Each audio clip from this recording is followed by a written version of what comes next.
북한이 노동당 창건 80주년을 맞아서 평양 김일성 광장에서 대규모 열병식을 진행했습니다.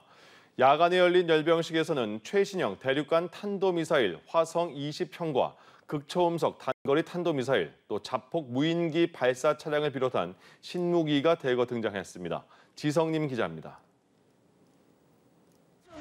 김정은 집권 이후 16번째 열병식. 2020년 10월 이후 이번까지 8차례 모두 야간에 열병식이 열렸습니다. 이번 열병식의 하이라이트는 신형 대륙간 탄도미사일 화성 20형의 등장이었습니다. 최강의 전략 핵무기 체계 대륙간 탄도미사일 화성포 20형 종대가 영찬 모습을 드러내고 있습니다. 이번에 처음 공개된 화성 20형은 같은 고체 연료 ICBM인 화성 19형과 마찬가지로 이동식 발사대 바퀴가 11축입니다. 북한이 지난달 초 탄소 섬유 복합 재료를 이용한 신형 고체 연료 엔진을 개발해 장착하겠다고 밝힌 그 차세대 ICBM입니다. 엔진에 탄소 섬유 복합재를 적용하면 고온과 고압에서도 구조 안정성을 유지하면서도 같은 양의 연료로 미사일 추력은 더 높일 수 있습니다. 이 때문에 미사일 크기는 비슷해도 탄도 중량은 획기적으로 늘릴 수 있어 화성 20형은 다탄도 ICBM일 수 있다는 관측이 나옵니다. 북한은 최근 개발한 극초음속 단거리 탄도미사일 화성 11마형과 극초음속 중장거리 전략미사일 화성 16나형도 공개했습니다. 화성 11마형은 북한판 이스칸데르로 불리는 단거리 탄도미사일에 극초음속 활공탄두를 장착한 신무기로 우리 군의 미사일 방어체계에 위협이 될 수 있다는 우려가 나옵니다. 열병식에서는 북한판 에이테크스로 불리는 단거리 탄도미사일, 600mm 초대형 방사포, 화살 계열 장거리 전략 순항미사일 모습도 확인됐습니다. 별지로 불리는 지대공 미사일과 신형 무기로 추정되는 22연장 방사포도 등장했습니다. 특히 무인기 발사 차량도 공개됐는데 자폭 드론을 연달아 날릴 수 있는 다연장 발사기를 차량에 탑재한 형상이었습니다. 북한의 신형 탱크 천마20도 열병식 무대에 등장했습니다. 천마20은 적의 대전차 무기가 접근하면 자동으로 탐지에 요격하는 하드킬 능동 방어 체계를 장착한 것으로 알려졌습니다. 연합뉴스TV 지성림입니다. 네, 북한 김정은 국무위원장은 이번 열병식에서 국방력 강화 의지를 거듭 확인했습니다. 외빈들 앞에서 러시아에 파병한 군을 치하하기도 했습니다. 다만 김 위원장 연설에서 한국이나 미국을 겨냥한 직접적인 위협 발언은 없었습니다. 장보경 기자입니다. 김정은 북한 국무위원장은 군대는 명실공히 힘이었다며 북한군을 치하하는 데 열병식 연설 시간의 대부분을 썼습니다. 군대는 항상 우리 당의 시련을 이기는 힘, 미래를 당겨오는 힘을 배가해 주었습니다. 누구도 대신 못할 공적을 쌓아가는 군대를 늘 고맙게 자랑스럽게 생각하며 이어 방위권에 접근하는 일체의 위협들을 소멸하는 무적의 실체로 계속 진화되어야 한다며 국방력 강화 의지를 거듭 밝혔습니다. 김 위원장은 외빈들 앞에서 러시아 쿠르스크에 군을 파병한 것을 강조하기도 했습니다. 해외 전장에서 발휘한 영웅적 전투 정신, 해외 작전부대 장령, 군관, 병사들에게 열렬한 격려라는 표현을 쓴 게 대표적입니다. 김 위원장은 또 앞으로도 강의력한 혁명 무력과 함께 부정의와 패권을 반대라는 언급을 했는데 이는 미국을 우회적으로 겨냥한 것으로 풀이됩니다. 하지만 이번 연설에서 직접적인 핵무기 언급이나 대미 대남 위협 발언은 없었습니다. 이를 두고 북한 열병식에 최고위급 인사들을 보낸 중국과 베트남, 러시아 입장을 고려해 연설 수위를 조절했다는 분석이 나옵니다. 서방을 직접 겨냥한 자극적인 메시지보다 열병식에 참석한 각국과의 외교적 관계도 신경 쓰고 있다는 분위기가 이번 메시지에 반영됐다는 겁니다. 아울러 김 위원장과 조건 없이 대화할 수 있다는 트럼프 미국 대통령을 상대로 앞으로 대화 가능성의 여지를 남겼다는 관측도 제기됩니다. 북한 입장에선 최고인민회의 등을 통해 이미 비핵화 불가론 입장을 밝힌 터라 비핵화 문제는 향후 협상 대상이 아닌 만큼 대미 대남 메시지를 내지 않았다는 전문가 분석도 있습니다. 북한의 올해 열병식은 자체 군사력을 과시하고 우방국과 관계를 공고히 하는 동시에 내부 체제 결속이란 실익 확보에 집중했다는 해석이 나옵니다. 연합뉴스TV 장보경입니다. 지난 중국 전승절 때 김정은 북한 국무위원장 못지않게 주목받은 인물이 있죠. 김 위원장의 13살 된 딸 김주입니다.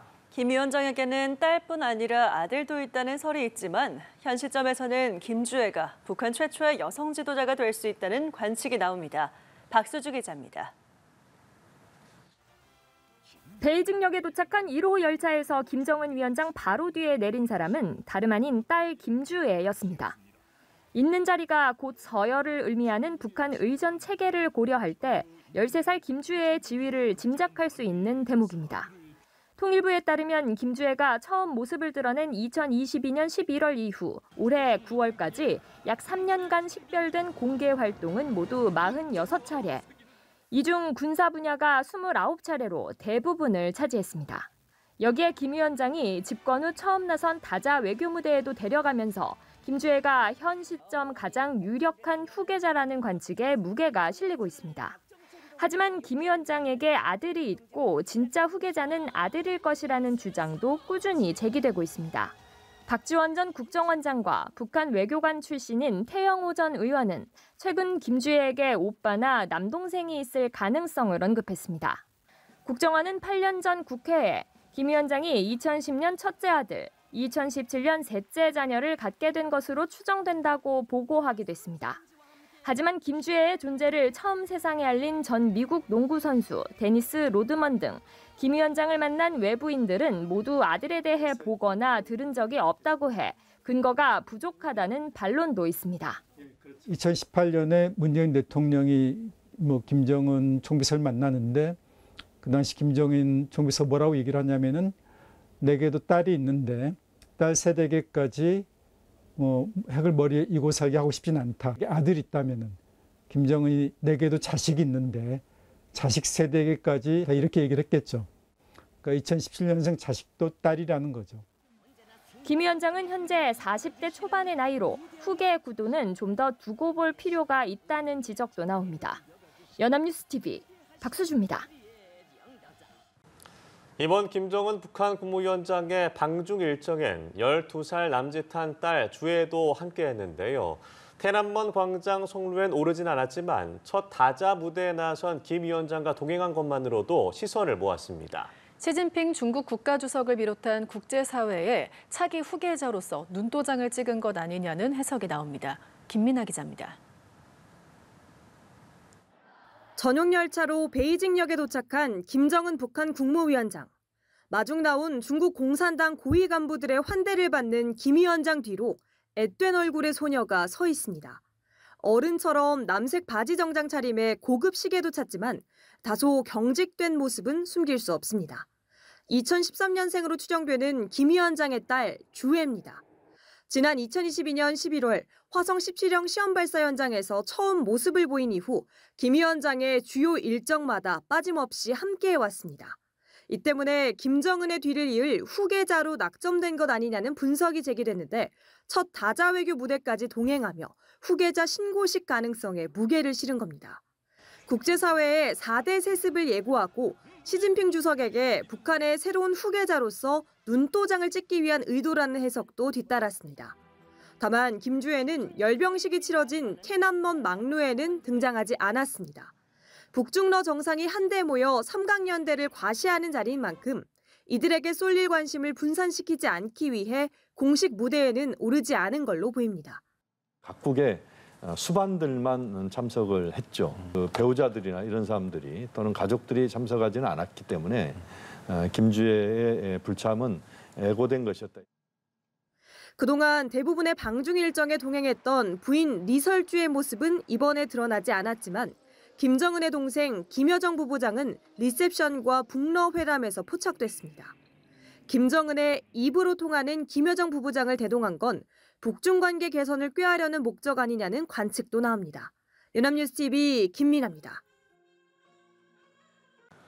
국가정보원은 최근 김정은 북한 국무위원장이 딸을 동행하고 방중한 것과 관련해 북한이 김 위원장의 딸 주애에게 해외 경험을 쌓도록 하면서 유력 후계자로서의 입지를 다진 측면이 있다고 평가했습니다. 국정원은 국회정보위원회 비공개 회의에서 이번 동행에 대해 후계자 입지에 필요한 혁명서사는 충분히 확보했다며 이같이 보고했다고 정보위 간사들이 전했습니다. 국정원은 또 김 위원장 건강에 큰 이상이 없는 것으로 판단된다며 가끔 초고도 비만으로 땀을 많이 흘리거나 계단을 오를 때 가쁜 숨을 내쉬는 경우도 있지만 심박, 혈압 등 대부분이 정상 범위에 있는 것으로 분석된다고 보고했습니다.